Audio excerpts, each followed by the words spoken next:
Super, thank you very much. Thank you for having me. I'm going to try and talk a bit about the Institute of Cultural and Creative Industries very, very quickly. I think I've got 7 minutes, is that right?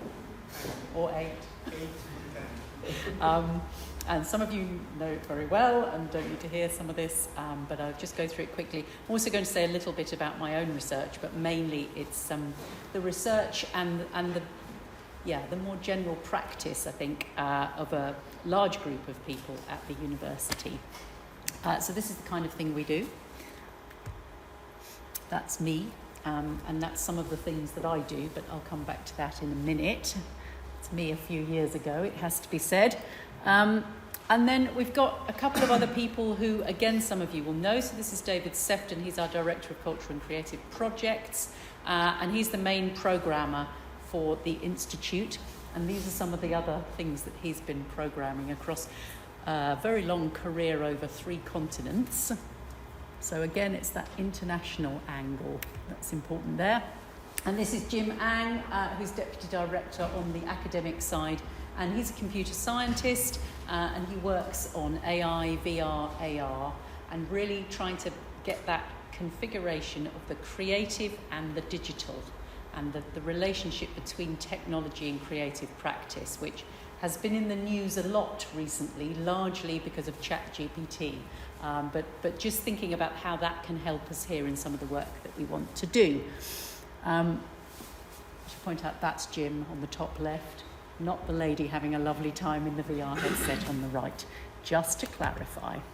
So our remit, when we were set up, was to bring a few things together that the university was already doing.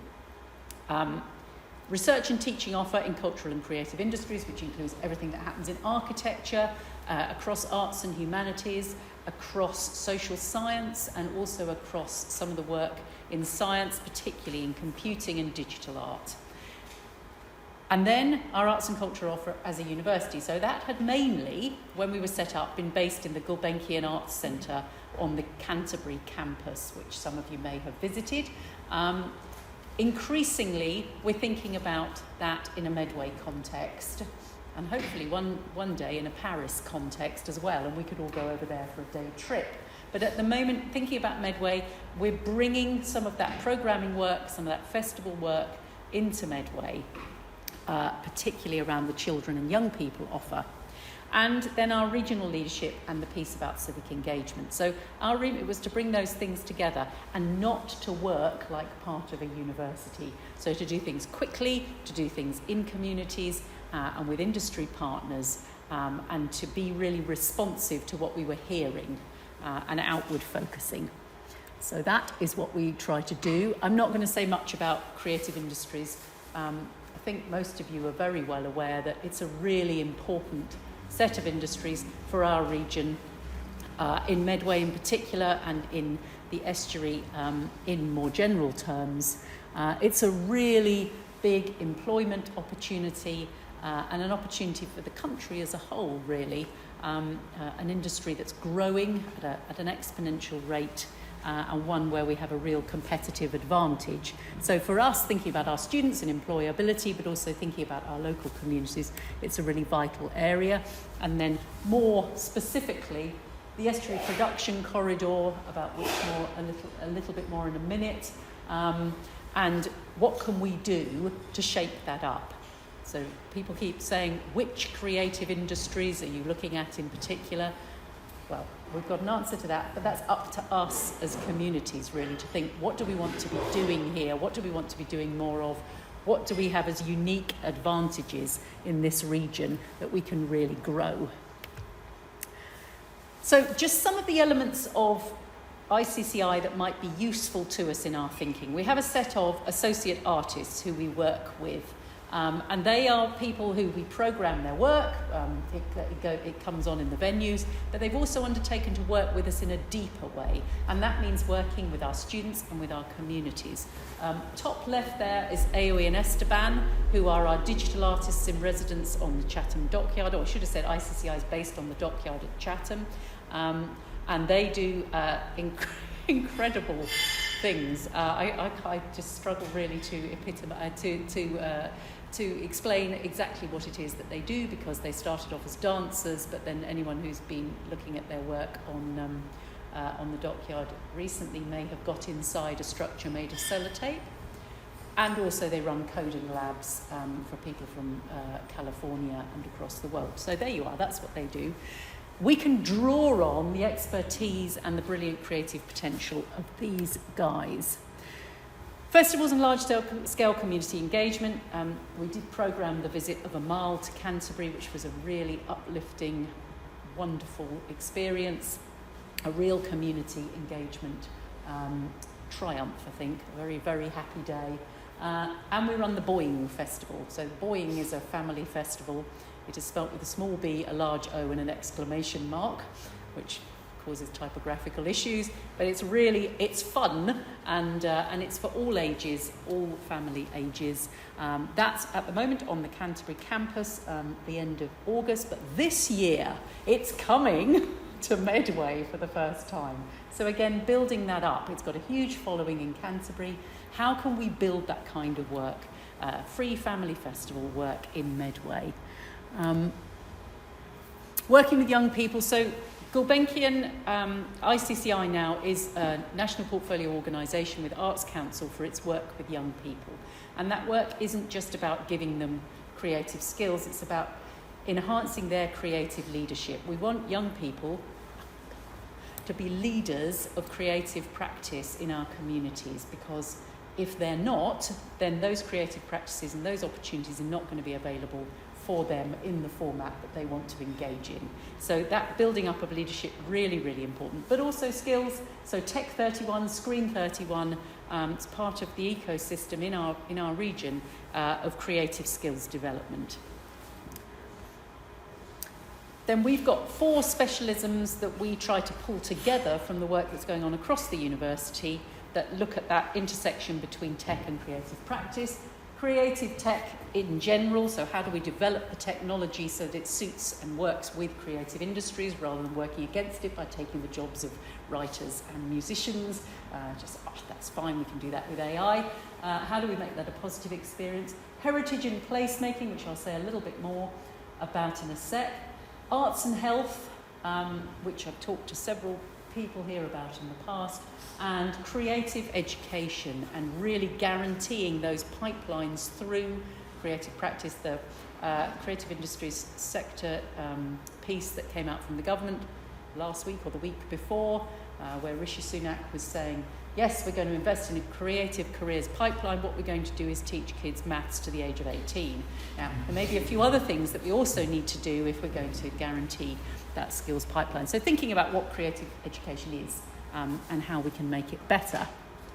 So just to say a little bit about heritage and placemaking, which I think fits in really interesting ways with the work that's going on with colleagues in School of Architecture. This is what I do, this is my joy and my passion and what I do my research on.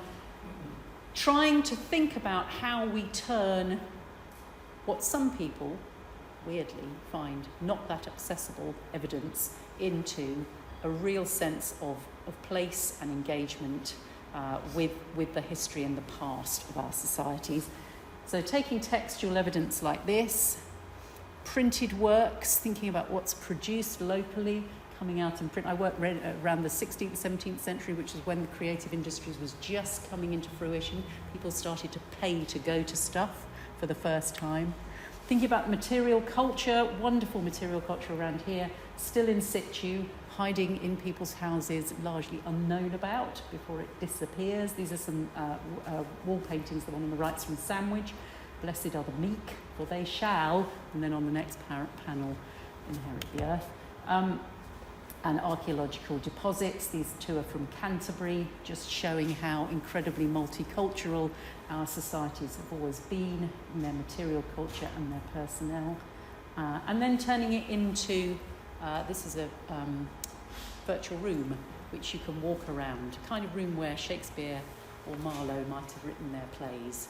And that's in Unreal 5, taking the objects from collections across the country and the inventory evidence where we know what would have been in these rooms, and turning it into an experience that kids who are not getting to grips with what it would have been like in Shakespeare's time. This is a much more accessible way for some people to get to grips with how you read and write in this period. So that's the kind of thing that I do, and I think there's a lot of potential there to think about creative heritage and placemaking in these terms, and if anybody wants to have a go in the room, let me know. We also have a set of ICCI fellows who are working in those research areas. I know you can't read that. I don't expect you to go into great detail about it. But they're doing research and helping us to think through what some of the next moves in those areas might be. And we run the Creative Estuary Project, which is a wonderful DCMS-funded project, which colleagues are very closely involved in some of the strands of. And this is just starting its second phase now, Arts Council funded phase, to make the estuary, 60 miles of the estuary across Thames and, let me start that strap line again, 60 miles of the estuary in Kent and Essex into one of the most important creative hubs in the world. That's easy then. We've got another 3 years to do it. Cultural Innovation Forum is 10 Southeast universities. So there's a forum there for bringing everybody together and talking creatively with one voice. And that's only going to work if we do that with communities. So I just mention that and then not say very much more about it. But that's a forum for us, I think. And then Docking Station. So this is good news because this is money that has come into the area that we do have to spend on making this incredible building on the dockyard site, which you may well know but may not recognise from that artist's impression of what it might look like. It's the police section house behind the Mast Pond on the dockyard site, into a new creative digital hub in Medway, where all the things I've just talked about can be tried out. I've got a few more slides about it. That's the chair of the South East LEP saying what a great idea it is, and that's a more recognisable version of the building, I think. And so reinterpretation of the heritage building, very careful attention to that heritage asset, and then a new big hub on the back to deal with some of those digital skills.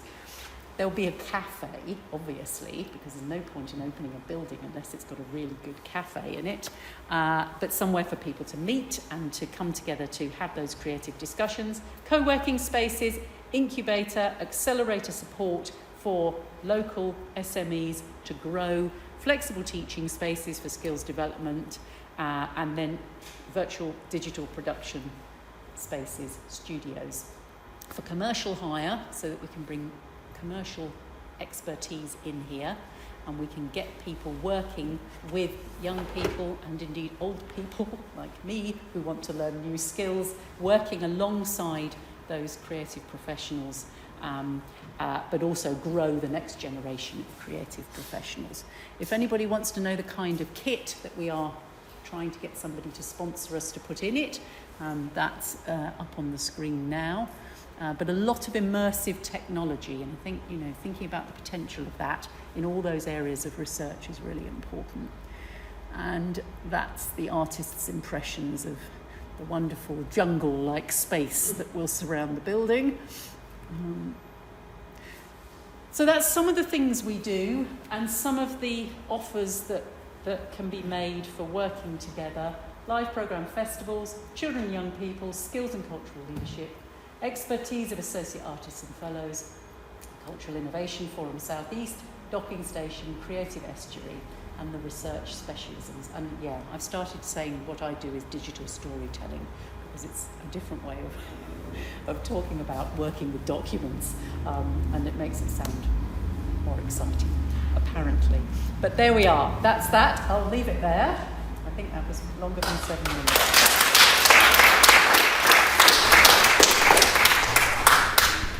So the presentations are short, and the morning is being organized in order to give a presentation and then a quick Q&A session. We are running out of we're late, of course, we're running late. So if I propose, if there's one burning question from the public, then please ask. And then we leave the conversation on culture, a more in-depth conversation on culture, this afternoon after lunch. Anyone with a question on culture? See? It's easy. Okay.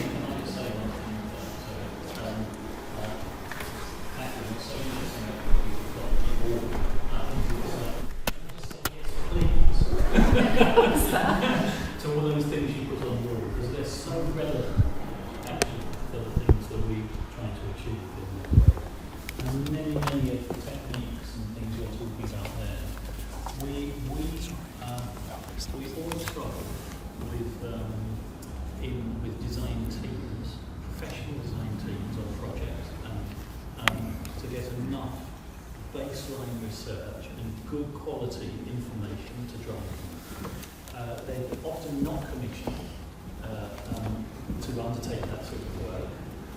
We feel we do the best we can in providing information and so on. Obviously, we're fortunate to have a design team on the council to do that.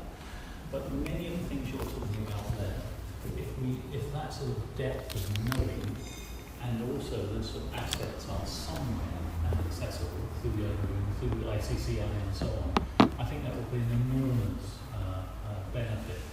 And it seems to me also something that all of us professional teams would be very wise to avail themselves of and in a way engage with you on. So I think it's a fantastic opportunity really. It's almost the ultimate incubator. Yeah. of things, Yes. you know. Yeah. We get this right. Yeah. This huge potential. Yeah, yeah. Thank you.